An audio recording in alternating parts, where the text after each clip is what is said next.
Big East Energy Network was just at the Big East Conference's Media Day. We got a packed show. There's so much to talk about. My reaction from my first Media Day at the Big East. Casey probably will tell us about Portugal.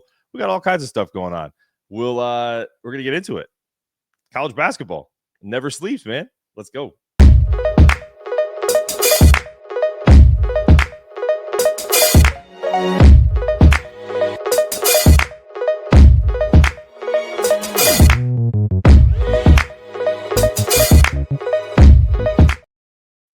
Welcome into Big East Energy Weekly. I'm your host, Mark Zanetto. With me, as always, is my co-host, Casey Matthews.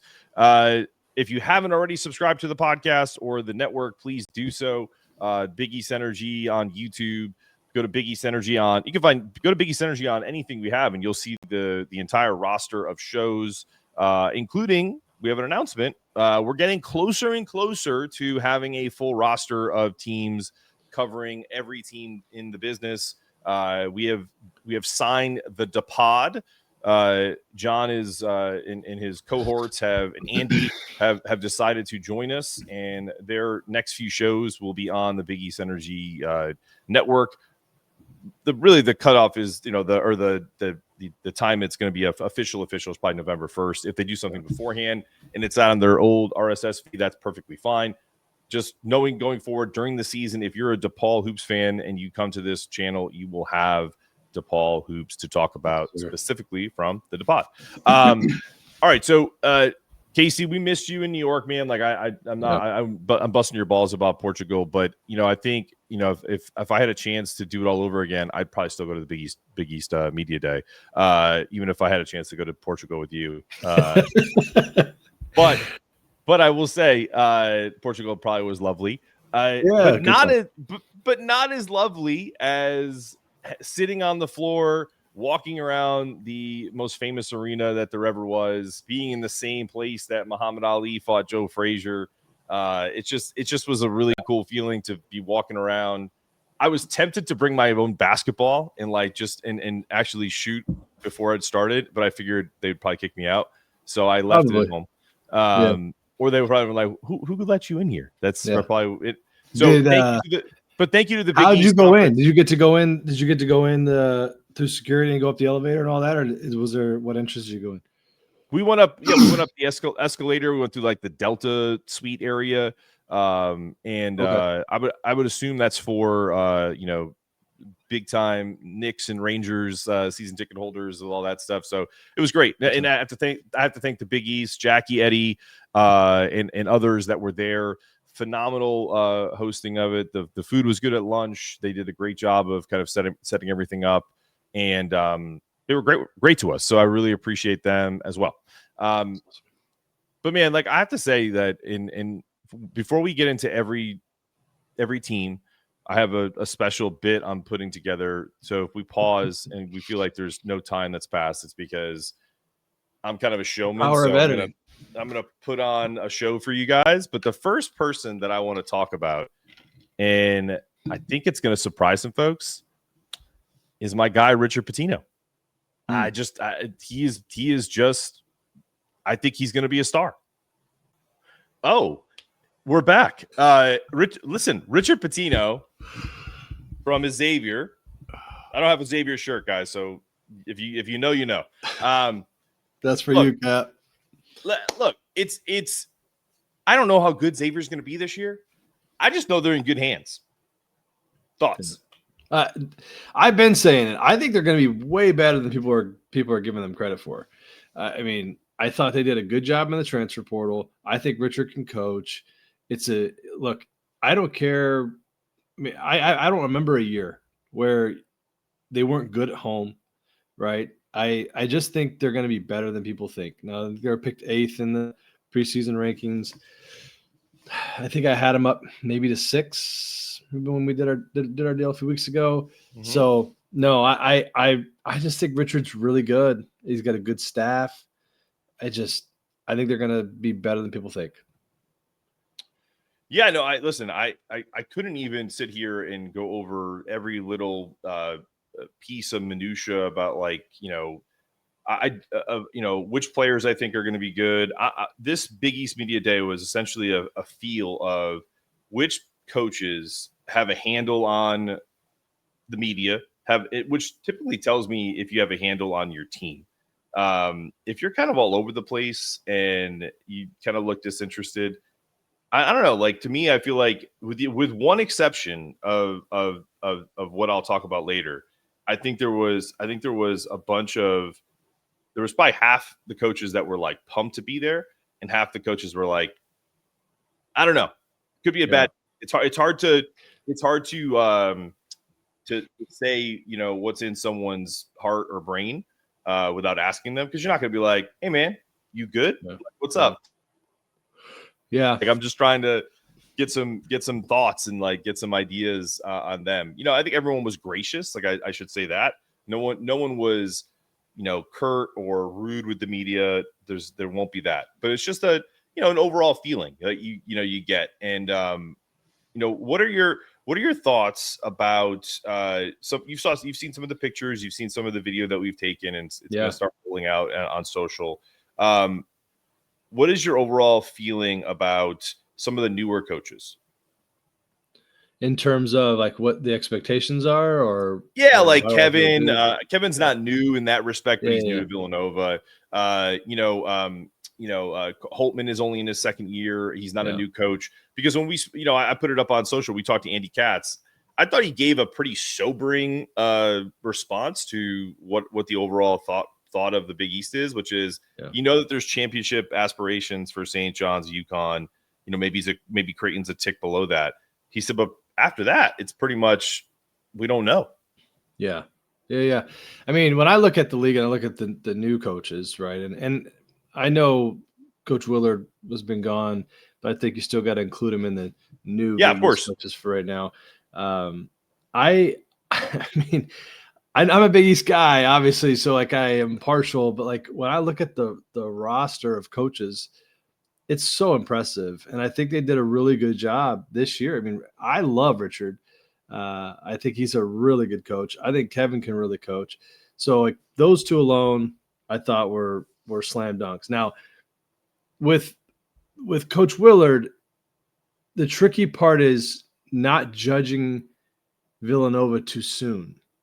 The reason I say that is because that situation happened much later. Villanova is still a brand, a national brand that commands respect in any room they walk in with that V on their chest. Like it's a big deal. However, that happened later in the process. And so from a recruiting perspective, I think it hurt them. I mean, I don't think it hurt them. I know it hurt them. So like when you're going to evaluate Villanova this year, I think the most important thing to evaluate is not comparing this year's Villanova team to 4 years ago's Villanova teams with Coach Wright, but how does the beginning of the season look versus the end?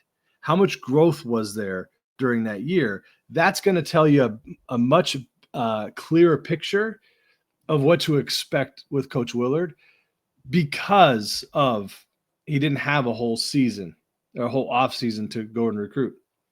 And then I think you have to start holding him to a higher standard and expectation as things progress, because they have to get back to being Villanova at some point. Like you can't go very much or very many years of St. John's, UConn, maybe Creighton, and then not mention Villanova. Right. Villanova has to be there. And it for the league, but for whoever's the head coach there. And I'm not even just, I agree with you, but to add another wrinkle to this, don't you have to throw Georgetown in that mix too? Like Ed is there. And I have to say, like, I've never met Ed Cooley in person. I met him for the first time this weekend. I don't think he What'd you think? Well, I don't want to skip you ahead, but yeah. No, don't skip ahead. So like I did get the feeling I had was the feeling. You know what I mean? Like I had a preconceived notion going in. I don't think that changed much. I do have to say, he was very good with our guys, and particularly Owen, who's like a high school kid who did phenomenal at Big East Media Day, by the way. If you have check out his videos, on God, what's his handle? Good Lord, I'm gonna lose my mind. No. It's Biggie at Biggie's Hoyas, or at Bleeding Blue and Gray on Instagram. Oh, their show. Yeah. The show has been great. And so he was really gracious, gave a bunch of really good, thoughtful answers. I think Ed wants to be loved a lot. Like, I think that's part of that's my perception. Yeah. And I think he wants the media to be on his side. And so I think he tries to do that. I don't think he does I don't think Dan's being inauthentic when he talks. Sometimes I think Ed is. And but also when we get into the whole G League recruiting, teasing that for later, I think we get a little inauthenticity, if I don't even know if that's a word, or not being authentic by some coaches who kind of feel like, well, they're probably pissed at their compliance person for telling them they couldn't do this. And now they have to kind of talk about how that this is transactional. It's like, well, it's all transactional. What are we doing right now? Anyway, skipping ahead. But I think if you're talking about Villanova being a brand and Andy Katz talking about the league being kind of meh after UConn, St. John's, and Creighton, Georgetown and Villanova have to be in that mix. If you can't, you can't just say Villanova because they won national championships most recently. Georgetown, pre Big John, when you went to JT3, they made Final Fours, man. Like, they weren't like little sisters of the poor. They didn't win the national championship, but they weren't like, getting knocked out. They got one bad upset, Florida Gulf Coast, but that's it. And that Florida Gulf Coast team was pretty good. So, looking back, it's not like, Purdue against, freaking Fairleigh Dickinson, right? So it's just one of those things where I just don't think that Georgetown can deal with, at least the fan base and the Big East as a whole. Can't deal with another Georgetown team being middle of the road. Just can't. Like, Georgetown needs to take that next step. I think I know what you're saying. I just feel like if I'm a Georgetown fan and I finish fourth, fifth, I'm probably pretty happy. Now, long term, no. Have you met Georgetown fans? Yeah, I mean, well, that's not how they're gonna feel. The only time I've been around Georgetown fans usually is in their arena, and there's not many of them there. So, hey, do we have a laugh track? Do we have a laugh track for that? Yeah, but in all seriousness, though, I'm a big Cooley guy, as I've said many times. I love Ed, and I really think he can coach, and so I do think they're going to be better. I think what he did this offseason and some of the guys that he brought in, I think they're going to have a good team. I'm just saying, again, I think what Georgetown fans are looking for is growth and improvement. I just don't, in my mind, they're not looking for, I mean, they love a championship, obviously, but I don't think they're looking to be in that realm yet. I think they just want to see if they feel like they can ever get there. And this would be a year where they should be able to be in that conversation of having a top 4 seed in the conference tournament. I've it's another team that I think is going to be better than people think. I don't see them finishing 6th. But I'm also not as high on Marquette as a lot of people are either. So, yeah. Speaking of that, I thought Shaka did a good job with media, and this will come out either later today or tomorrow. So we're putting together probably be a 2 or 3 minute trailer style of like our experience at the Big East Media Day. And we asked the coaches the same question, and that's where I kind of am getting a feel for, how they felt in the moment, how they felt, answering that question. The guys who really gave me like really solid answers, and it's not that it's a bad thing if you didn't. It's just it's an opportunity to promote your school in the conference. And if I felt like some of them took the bull by the horns, and some of them kind of they kind of phoned it in, kind of like an Adam Sandler movie that goes straight to Netflix, essentially, right? That's the way I felt. Versus still funny, but not as good as the originals that used to go to the theater. I still haven't watched it. I gotta watch that. I'm not even talking about Happy Gilmore. I'm talking about all the stupid shit he's put out over the last, and he makes a lot of money, so it doesn't matter. He was just here in Omaha. I'm jealous. I didn't play basketball with him. Well, yeah, he was just playing up here. He did a show here, and a couple of the guys on the staff got to meet him, be around. I never got. He's done it a couple of times. I was never here for it. Luke Combs was the only one that I got to see during my time. But anyway, Rambo, what's up with the shirts though? Are we going? Oh no, I'm sticking with this until we get to the preseason poll, and then as we get to the preseason poll, I will change into the shirts of the teams in the order of which they were picked. I'm so eagerly looking forward to that stuff. You'll name them here in a second, and then we'll get into it. But the last thing I'll say about the coaches and everything that went through it, I thought the most interesting comment of two of the most interesting comments, and it'll lead into the preseason poll, is Rick Pitino taking a shot at his son Richard, which is not uncommon for Rick. He's very psychological warfare. What's the art of war style, right? Something to the effect of, I'm paraphrasing. I think he's going to be really good for Xavier. They got a great facilities, great team. A great history, etc. Great arena. He said, he's going to do really well there, just not this year. That was one. And then the second one, this will lead into our preseason polls. My buddy Henry, aka Little Red, sent me the video. I probably could play it, but I won't. It's just not big deal. But they asked Dan about coming in second, like the first question, and multiple times, they were trying to egg him on to like basically give them what they wanted to hear. And Dan kind of shut it down and was just like, I don't even care about that shit. He goes, I actually had Luke do the preseason poll. Something like that. Like, you know what I mean? Like, very stark difference from last year where he was just like, we should be number one in the country. And I think he learned from being like, what's the value of stoking the flame early, right? Yeah. Well, and he doesn't have, I don't think he has a team to do that with. And what I mean by that is it has nothing to do with talent or ability. It's more of like the guys on the team. Like, and I guess last year's not a great example, but like we've talked in the past about Cam Spencer.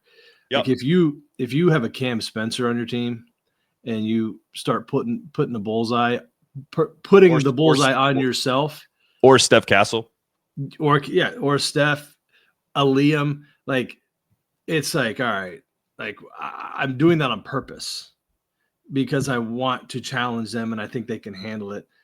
I don't, and again, I know some of those older guys obviously more closely. With some of these young guys, I don't know, right? So I'm not trying to judge, prematurely, but I think he realizes like there's no benefit in that. If they go and they win the national championship, that speaks for itself. It's not a three-peat, but who cares? Like I mean, I know it'd be fun, but whatever. Like you don't have to do that. This is its own season.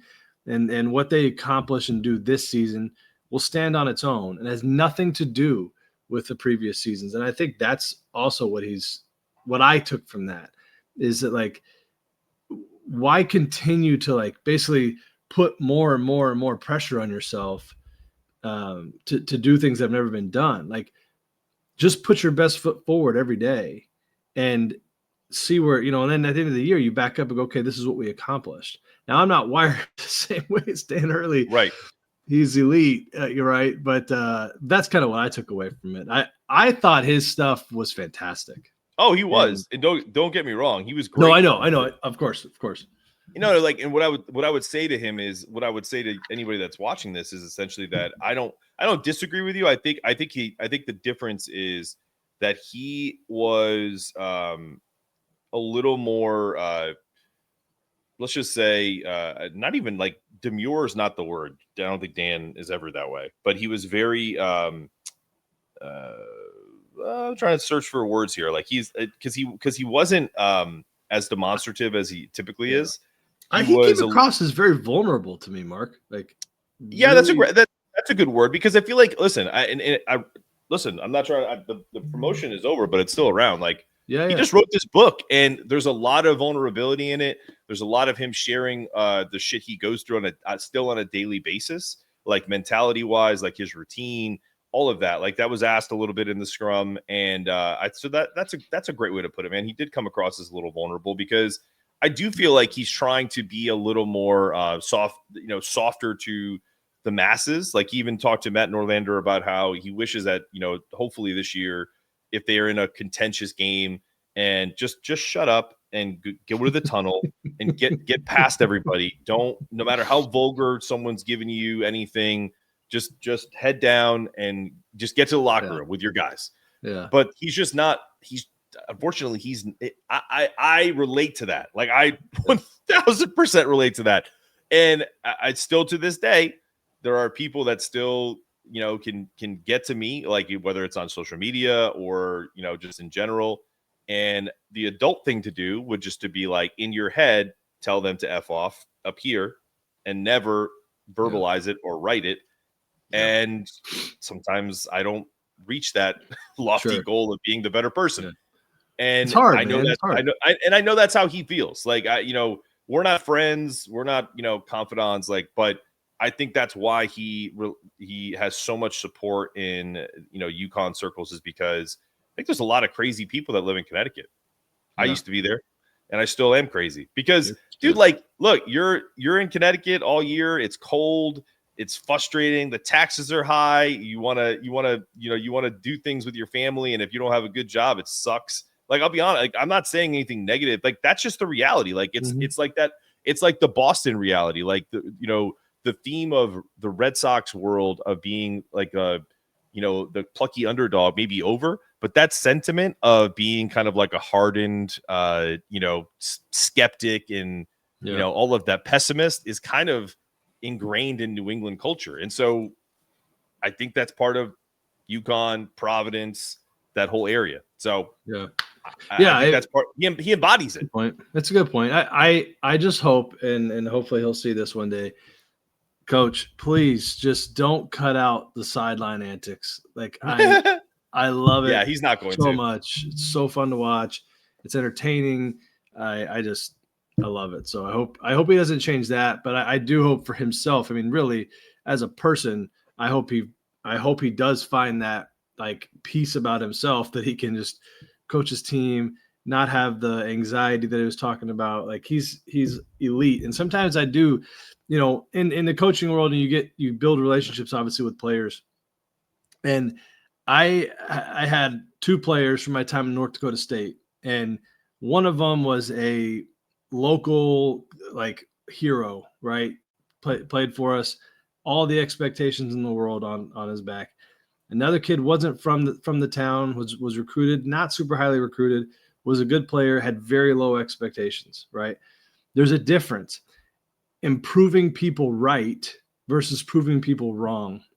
And the one kid that wasn't from the area had to prove people wrong, and that really motivated him. Yep. And then it switched, because there was 2 years where he killed it, and then he was in a position to have to prove people right. And he had a harder time handling that. And so I see some of that with coaches. Like he's so good. Remember, we talked about that. He's so good at going in the locker room and telling his team, like, nobody thinks you can win this game, right. and getting the guys fired up. To now they go to Hawaii and everybody's expecting them to win by 40 points each game because of what they've done in NCAA tournaments.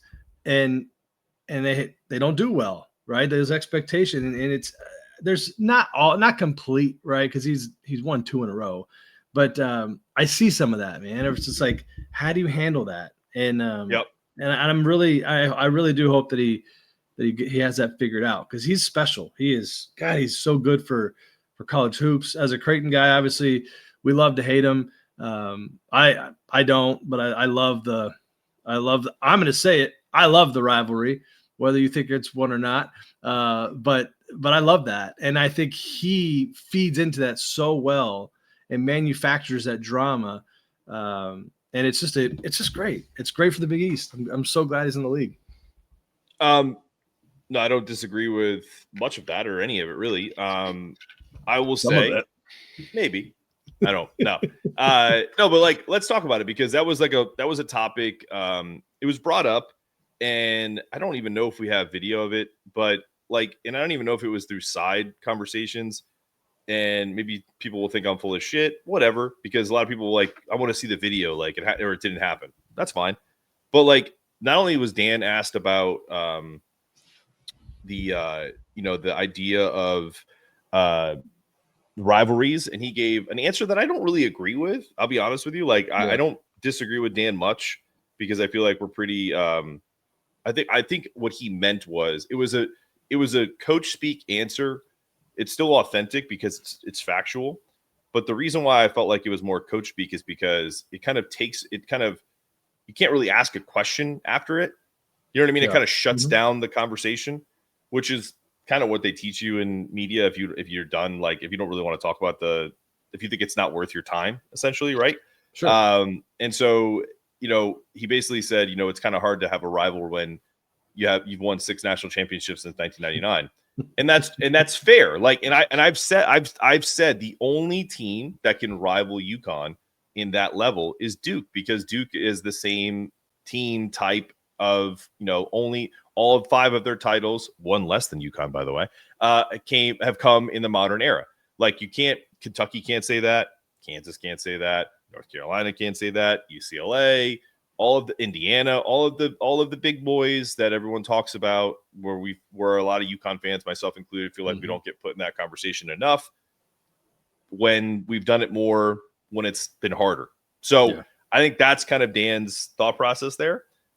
But as far as like the conference goes, I still don't think of Creighton as a rival. I think it's a great game, but I don't think that that UConn fans, myself included, think of it as a rivalry because it's only been around for a few years. Number one. Number two, it's not a regional thing. Number three, Seton Hall beats us a bunch now too. Do we consider that a rival? You know what I'm saying? Like, it doesn't matter about like you guys being good lately versus it. To me, that to me is the disconnect. It's like there's other teams that are closer to us that we've had a history with that I don't think Seton Hall is a rivalry game, even though every time we go in there, we lose to them at home the same way we typically did with you guys until last year. Right. So like, what do you like? What's your response to that? Like, I just don't think that that's something that you can dispute. And like, in Seton Hall is like 20 minutes away. It's Dan's old school. Yeah. I think rivalries are born out of expectations. They're born. I think this rivalry has a lot more to do with the people involved, more so than the schools involved. I think that it's just, look, I'm a Creighton guy, obviously. Max 9-3 against UConn since they came back in the league, and he's 2-0 in the postseason against him. So, for me, when you see right, in the Big East tournament, when you see UConn come into the building and you see Coach Hurley's reaction when they finally beats us here, and he's doing the rings and he's cursing out again, all things that I love. So I'm not criticizing. Like, I love every bit of it.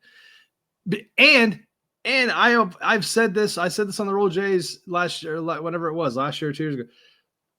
We deserve it because we're on him the second he walks into the building. So we deserve every bit of it.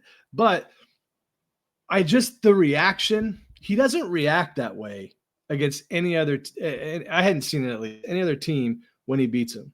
So to me, there is more to that game for him, and therefore to his team, because they want to give him something, than any other team. Now, is it as important as a national championship? No. Is it as important as a Big East? No.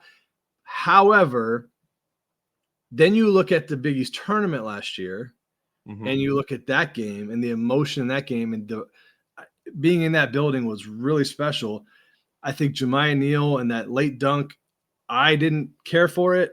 I think hopefully it's over, but I doubt it's over. I mean, Coach Hurley, I'm sure. I mean, like, he already like addressed it on God, I forget whose show. He basically was just like, he kind of said I deserved it. Yeah, he said I bring that stuff on. He's like, if you're gonna talk shit, and then he's like, I hope that's what happens.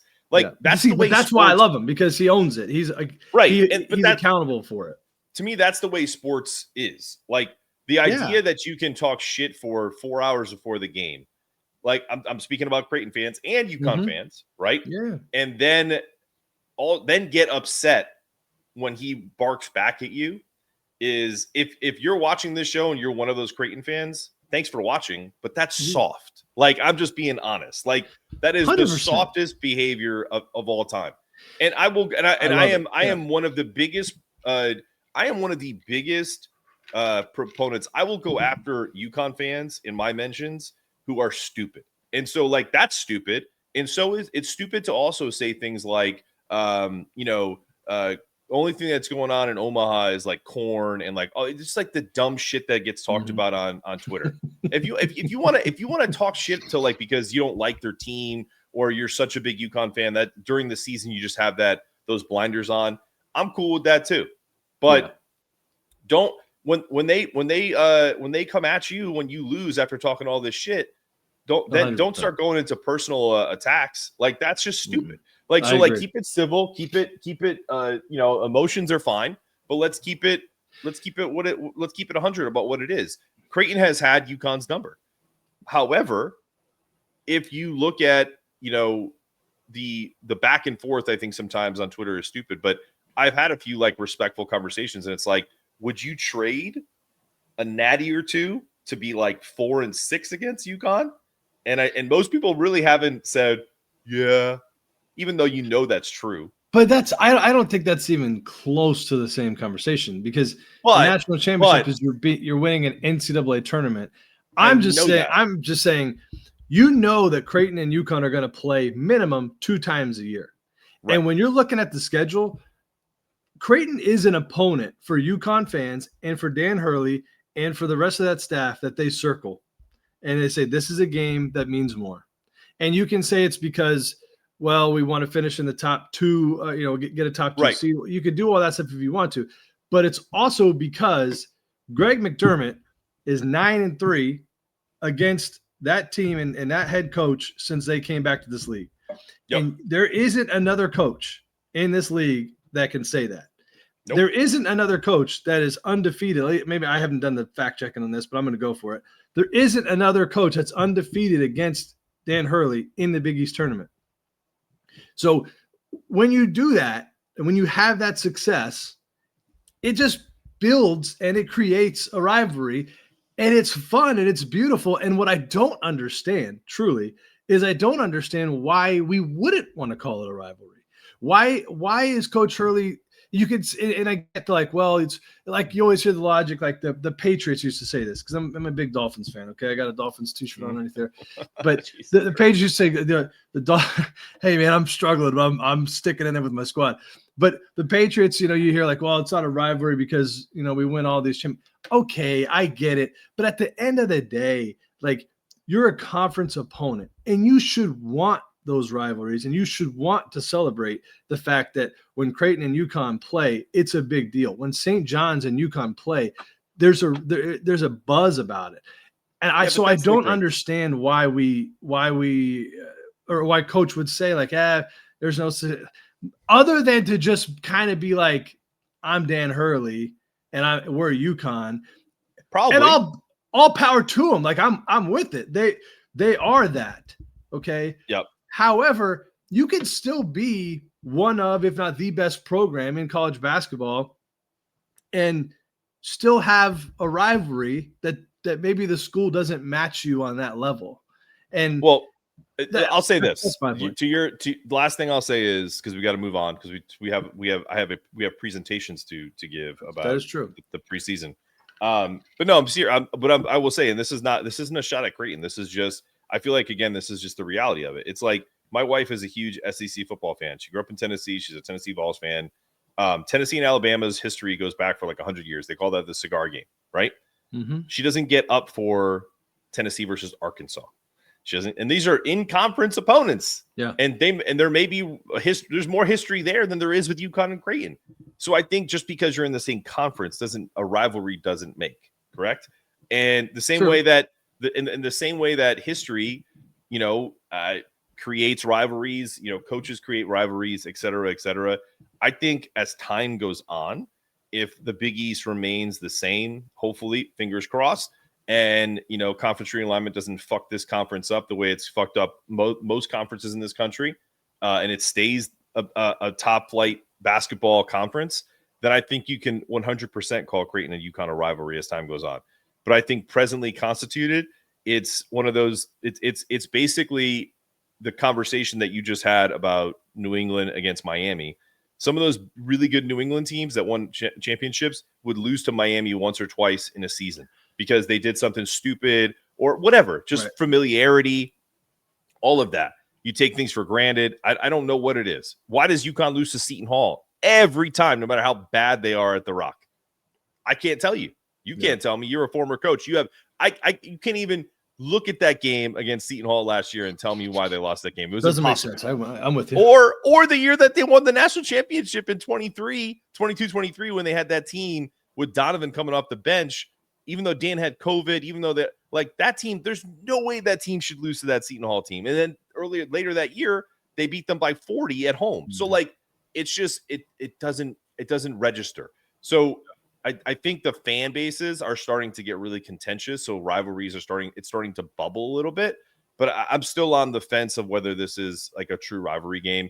It definitely is one that you circle because there's just not as many elite teams in the league anymore. So it's kind of hard to say like, oh, I'm getting excited for UConn DePaul. No disrespect. I love Chris Holtman. I thought he gave me some really good time at Media Day, but I'm not super excited about going to play them in Chicago. You know what I mean? Like that just doesn't happen right now. That's all I'm saying. I'll let you have the last word on it. We just got to move on. And I think you made great points. And I don't really disagree with much except for calling it like a major rivalry. Like, oh my God, UConn Creighton. I'm marking my calendar for it. Although I would like to come to Omaha for the UConn Creighton game this year. So we're going to pause because what we're going to do is we're going to throw up the preseason rankings and your boy is going to change his Xavier shirt. If you know, coming up after this. All right. Welcome back. Big East Energy Weekly preseason number 11, the Seton Hall Pirates. I think we both agree with this, that they should be preseason number 11. I think it's one of those things where I hope guys like Bud Clark, who was there, and some other the folks that they brought in from smaller schools, kind of chip on their shoulder, make some upset noise this year. I am rooting for not only my buddy Brian and Patrick for Pirate Vibes, but I'm really rooting for Shaw because just like Dan said, I know they're Seton Hall guys together. I like Shaw. I like him a lot. He was great at Media Day. He was great with Patrick. We had a really great conversation with their SID. Maybe we get him on this show. Yeah, man. Like I'm not trying to suck up to him. I've been rooting for Shaw since he was a basketball player. So I want him to do well. I want Seton Hall to do well. Thoughts? Yeah. I mean, this one is I keep going back and forth with number 11. It's either Seton Hall or Butler, and I actually have kind of flipped it to Butler being number 11 in my book. The main reason is I just think like there's just a fire about Shaw that I think is still there, whereas I just don't really see that still with Coach Mata. Coach Mata is obviously phenomenal head coach. I think Shaw knows he's coaching for his job right now, and he's still young and needs it in a sense. Whereas with Coach Mata, I don't think it's the same. And that I'm splitting hairs there, man. It could be 11A, 11B, or 10A, 10B for me. But that's I don't know. It'll be interesting to see. I know Brian's really high on Seton Hall. Brian thinks they could finish. I think he said like 5 or 6. I think Brian is nuts. Slow down. But we'll see. Yeah, I think for me, if he's coaching for his job, then that administration is off its effing rocker, dude. I'm sorry. Like you can't. I'll give you a very quick side note. Like when you want someone gone, you work on reasons to get to. Like if an administration wants you gone, they'll figure a way to get you out. And the reason why I would say that this would be messed up is very similar to the NC State Kevin Keats situation. This dude took them to the Final Four. Okay. He comes back to them and says, we need to spend like $6 million this year for us to be competitive in the ACC. I think they only gave him like $2 million. So like, what do you do with that? And Yeah, now look, then they go get Will Wade, and now they got all the fucking money in the world. You see what I'm saying? Like, so like if they do that with Shaw, that's because they're not spending NIL money. We know this. I don't know the ins and outs there at Seton Hall. NC State was a little different because Coach Keats didn't do a great job of making friends. We'll put it that way. I get it. Final Four gives you a lot of cachet, though, my guy. It does, but they also already had the money ready to fire him if he would have lost to what I know that whole story. You know, yeah. So like at Boston College, if they lose to BC or Virginia in the ACC tournament, yeah. So I think when you're that far gone, the administration had no choice but to extend him when he makes the Final Four. Magical run, all those things. Anyways, this isn't the ACC energy, but I still think like Shaw, it's a different scenario there because I do think Shaw's a good dude, but it's just I think it's going to have more to do with the turnover on that team, and when you lose so many dudes and have to replace so many guys, it just becomes like, all right, can this guy get the job done or not? And as an AD in the Big East, like you don't have football to save you, and so but you also don't have to fund it either. But you also don't have to fund it through rev share. Like that's fair. So but I'm just saying you got to now. No, I know that. But going forward now that rev share is the model, if Seton Hall let's say they finish 11th or 10th, but they're competitive in most games. If he keeps a few of these guys and they give him money to play with, so that he can recruit top 30, so that he can get a couple of big money transfers. Because that's what it comes down to, dude. Like, you know what I'm working on behind the scenes. Mm-hmm. Like, that I'm deep in this NIL world. Like, I can't tell you how important it is for these schools to invest in whichever coach they're bringing in. They have to tell them what their budget is. And if they don't, then you're a dead man walking, because you will lose players because people will snipe at you. And that's really that's bottom line. Like, Shaw could be the greatest coach in the world at like creating great relationships, tier 1 relationships, but if money talks, bro, like know that. No question. All right, we're moving on. I could talk about this all day. Preseason number 10 and a quick change. Preseason number 10, the Butler Bulldogs in the fabulous Hinkle Fieldhouse. Our buddy Roosevelt Jones will be in the doghouse all year. Look for a potential interview with their new advisor. I don't know if he's considered a GM yet. Gordon Hayward of the Butler Bulldogs. He had Brad Stevens on. Thad was a little, let's just say, as the kids like to say, he ghosted a lot of people. He was just like, peace, dude. Like, I looked up and he was gone. Yeah. And listen, I get it. No one's there to talk to Thad Matta. I'm sure he's a wonderful person. He talked, to the media for a little bit, but I didn't even see most of their players. Like, I think he just said, all right, guys, let's hit the road. Yeah. I don't know. What are your thoughts about them this year? Yeah, I'm not really high on the Bulldogs. And here's the thing. I've always like had a lot of respect for Coach and thought, he's a good ball coach. But when you look at him, okay, and just watching him coach versus really anybody else in the league, there's just something different. Okay. There's a different, to me, it's a little bit, I don't know. I hate to judge, but it just doesn't feel like it's the same level of fire that you're getting from other coaches. It doesn't all have to be, Coach Hurley level, but I don't know, man. When I watch their games, I just, you hear the expression like teams take on the personalities of their head coaches, and I just, there's something there for me that's just missing in that. And so in terms of what they've done, I think they've done a good job in the transfer portal, considering, it's just kind of some of the same stuff you're saying about Seton Hall. I mean, they're, you have St. John's and UConn playing with a full deck of cards, and then you give some of these other schools the 4s and the 5s and expect them to be able to go and win. But I do think they've done a good job, all things considered. I just don't think it's enough. And I think that combined with what I'm talking about with Coach, to me, they're the number 11. and we'll have to see. Now we'll see if they can drum up some Hinkle magic, but I don't see it this year for my guy Rose. So we'll have to see. Yeah, I think part of the reason why they flip those between Seton Hall and Butler is honestly, like, and I'm not saying this because that, I mean, hell, it probably is, like, Dan even said he had Luke Murray do his preseason poll, so it's probably just right. like, we're just gonna say what what it is, right? Versus versus kind of trying to make a splash. Like, I don't think anyone thinks much is gonna change this year. Well, that am I wrong?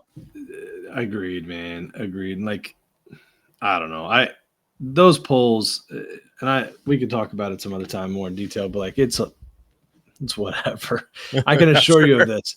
I can assure you that Luke Murray was not the only assistant coach doing those polls. In fact, I'd be shocked if Coach Pitino even knew there was a poll going on.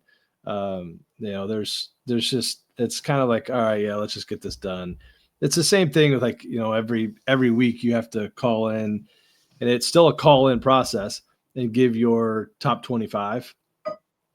And I mean, like Coach Mack would approve it before we would do it. But you mean coach's poll?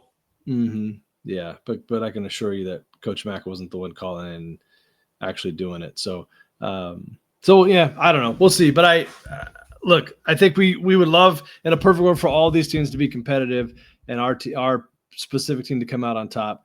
It's just never going to happen like that. And for me, I think Butler will be that team that's number 11.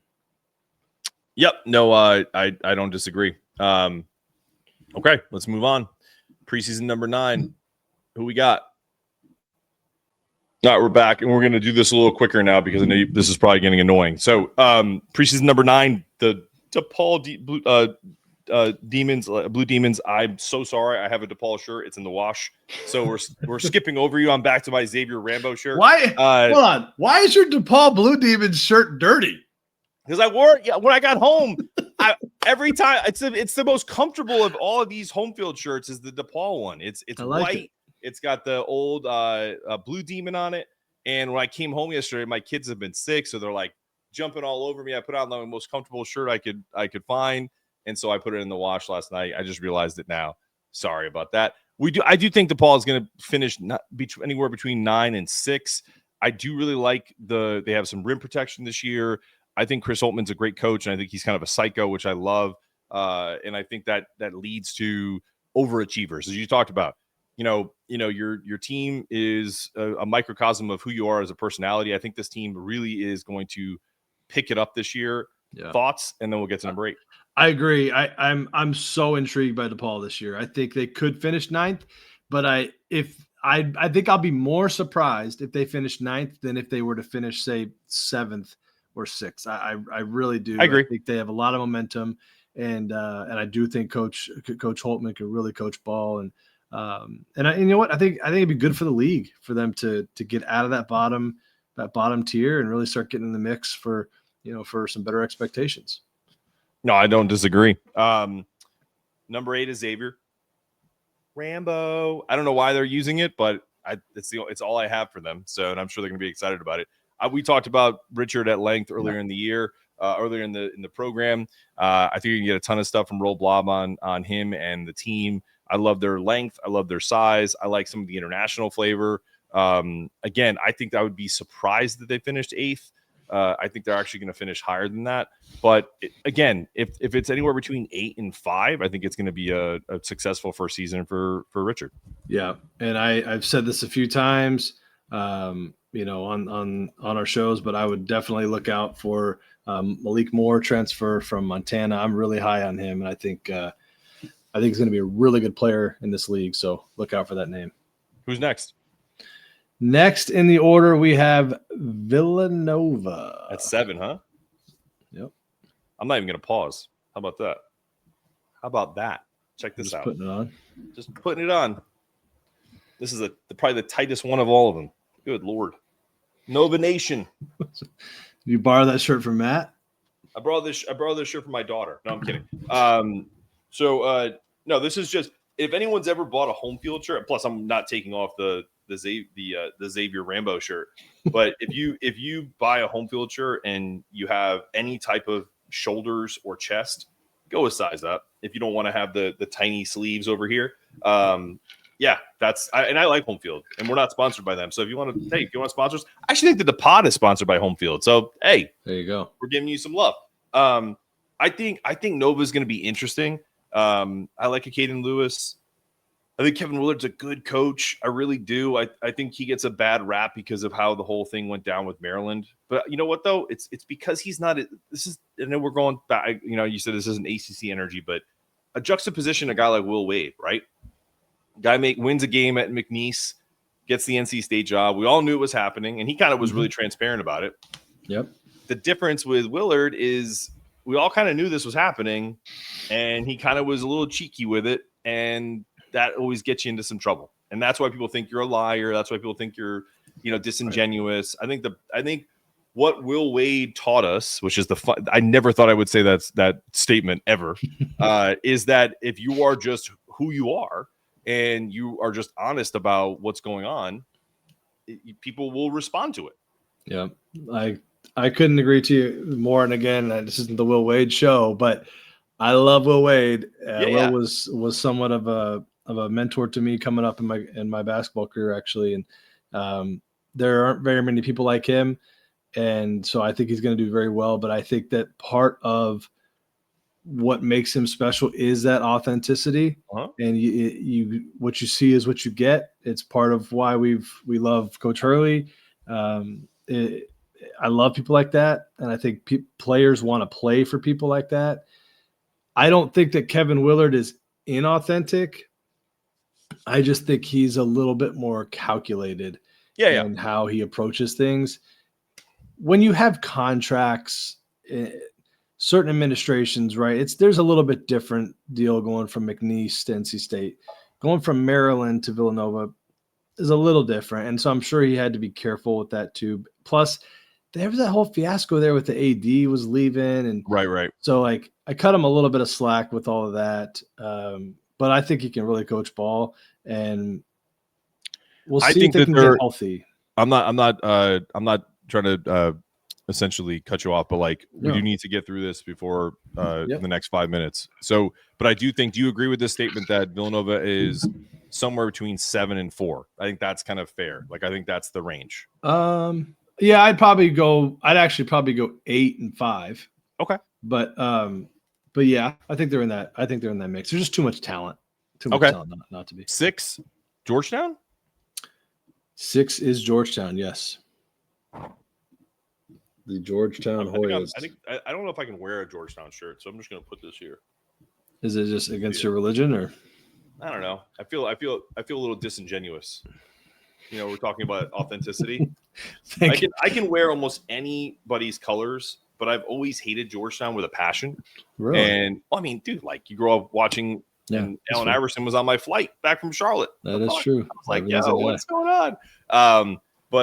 No, listen, I think Georgetown is going to be decent. I think I like KJ Lewis. I don't know if Ed called him potentially the best defensive player in the country. I don't know if that's the case, but I definitely think he can lock some folks up. I think they're better than most people are going to give them credit for. I agree. Ed can coach. I actually have him 4th. Okay. So what's this? Do you think that's the ceiling? Yes. I think they're going to finish either 4th or 5th. But I'm not high on Marquette. So I think it's going to be Providence and Georgetown at the 4-5, and then Marquette probably at 6. But since you mentioned them, 5 Marquette. Next is Marquette. Yep. I will put on the Marquette shirt. See, I wouldn't. That's against my religion. How dare you? Sorry, Midwest boys are a little weird. There we go. Marquette basketball, my boy Shaka. What's up? Let's give me some of that havoc. Give me some of that havoc from the VCU days, baby. Let's go. I have a havoc shirt actually around here somewhere. I'll have to pull it up. But Go ahead. Go ahead. No, I was just gonna say, look, Marquette's another one of those teams that I'm really excited to see. It's not that I don't want them to be good. I just don't want them to be really good. And I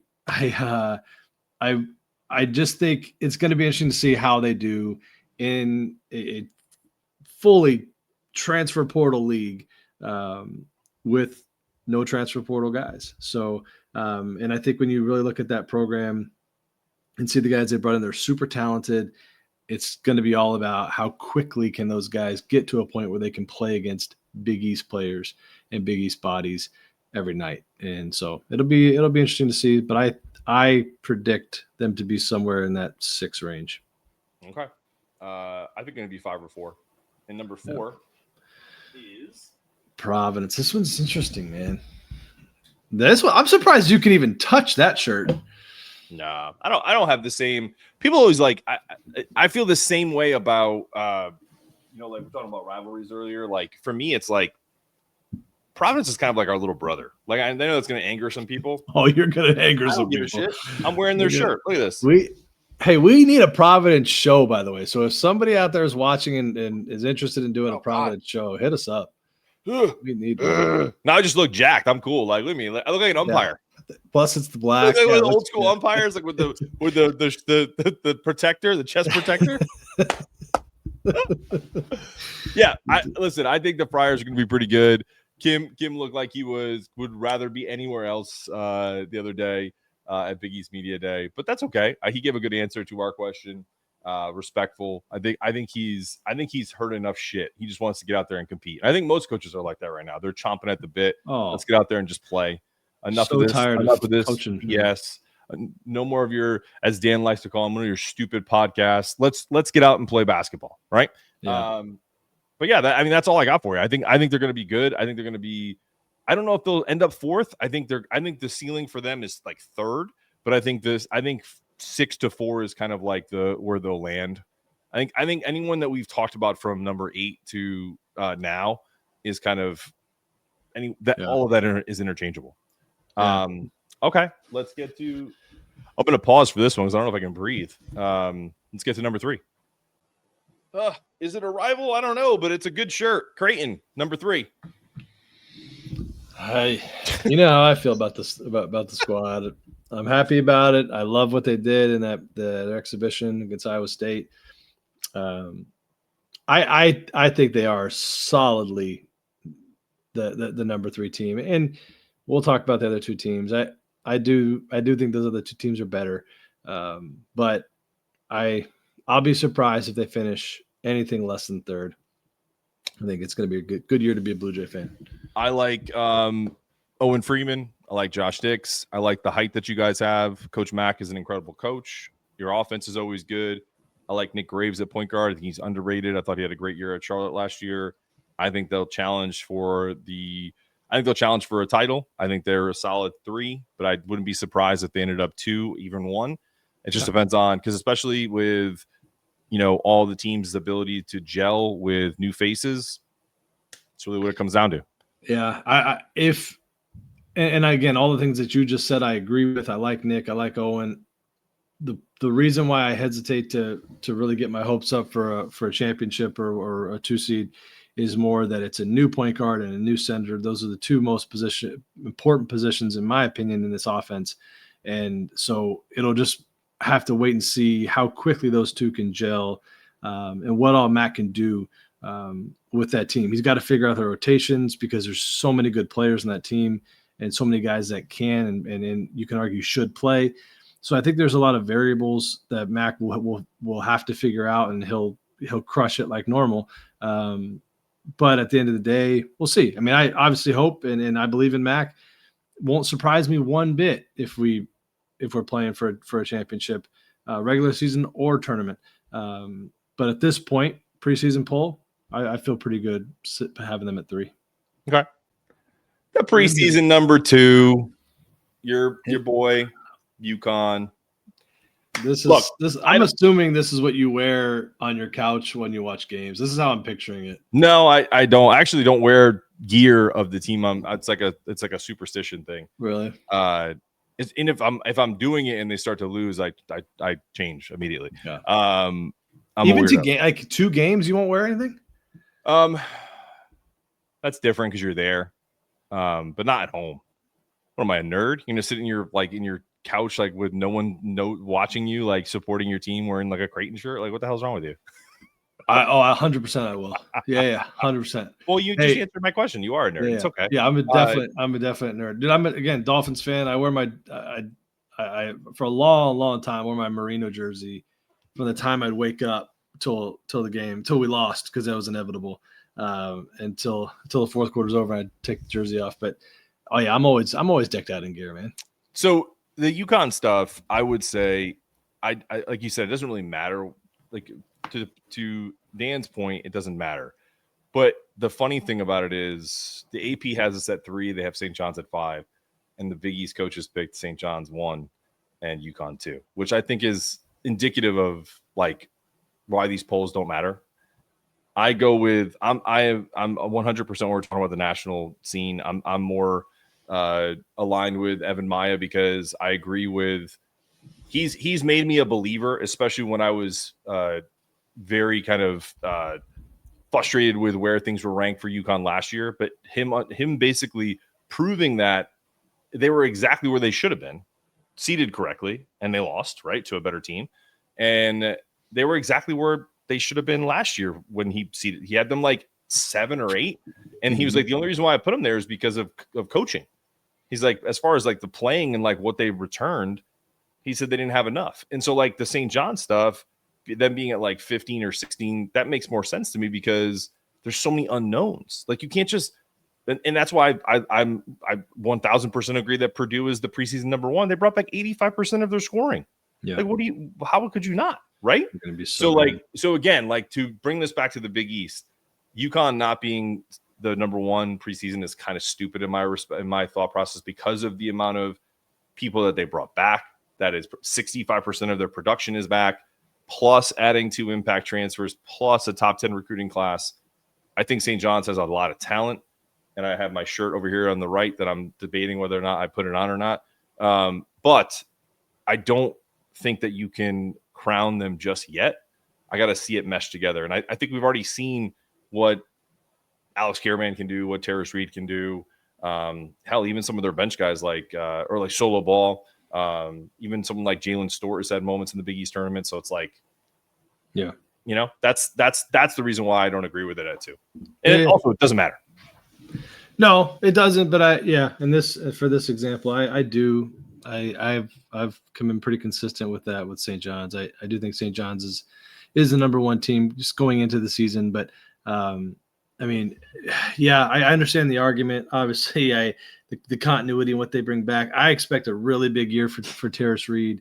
But I'm assuming this, a lot of it too has to do with Zuby and him being the preseason player of the year. It's Coach Pitino. It's just, it's hard to pick. I mean, the team that did probably the best in the transfer portal, maybe in the country, to not have them as number 1 is, yeah, I think it's a solid argument, but I'm still leaning towards St. John's right now. St. John's, Red Storm, old school logo.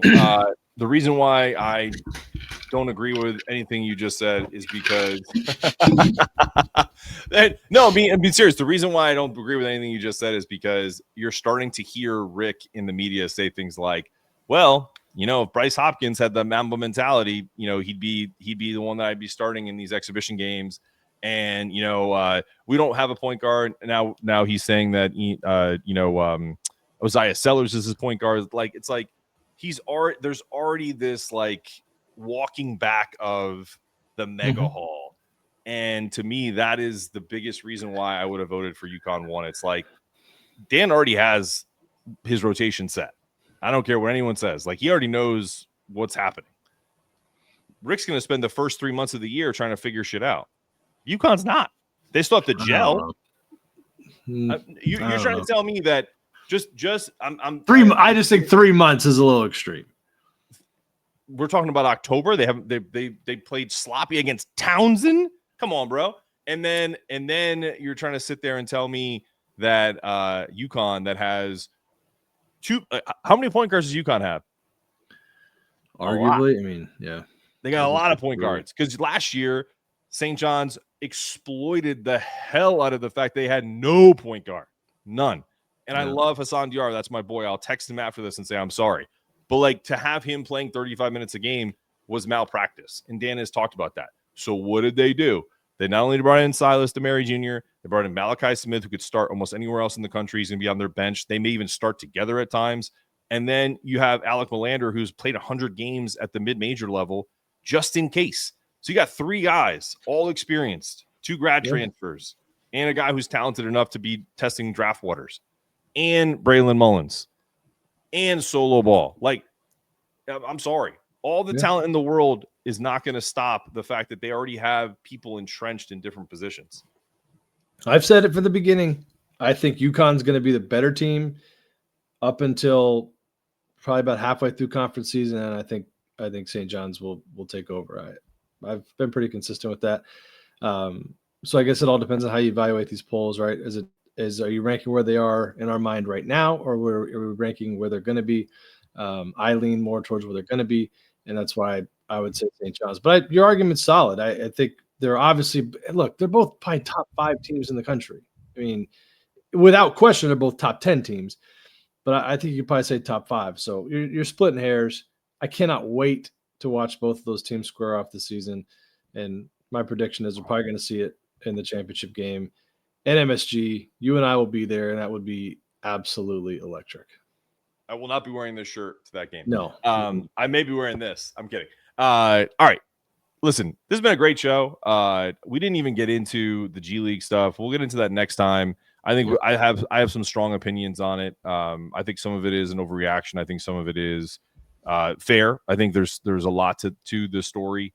I think what's interesting is I'll leave with this point because I do have to record another show because UConn women got a huge recruit that we're going to talk about here in a few minutes. But I will tell you that the one thing that I think people are missing in this is nobody bats an eye if you get a 21-year-old European guy that's played European basketball for 3 years in the pros and has been making money. And so when it's because of the moniker of the G League and because it has an association with the NBA, that's where people are starting to, I feel like, lose their mind about it. We'll get into that another day. Casey, I always appreciate your comments, even though I don't agree with most of them. No, I'm kidding. But also, like you told me off air, if we agreed on everything, our podcast would suck, and it doesn't. We had a great time. I really appreciate. We missed you. We truly missed you at Media Day. I feel like if you got in front of Mac, we might have been able to get him to pay for our dinner or something like that. Like, you know what I mean? Like, we would have had some really. It would have been a whole different vibe, man. Yeah. And then I really could have found out how good of a tipper he is instead of just pretending that I know. Right? We could have just been like, "Oh, hey, Mac, what are you gonna tip that waitress then?" But no, I really loved him. I loved the group at Media Day. Really excited for the season. I'm so pumped to get this college basketball season kicked off. Absolutely. Hey, subscribe, like, share, do it all. Big East Energy. We love it. We're excited. Peace.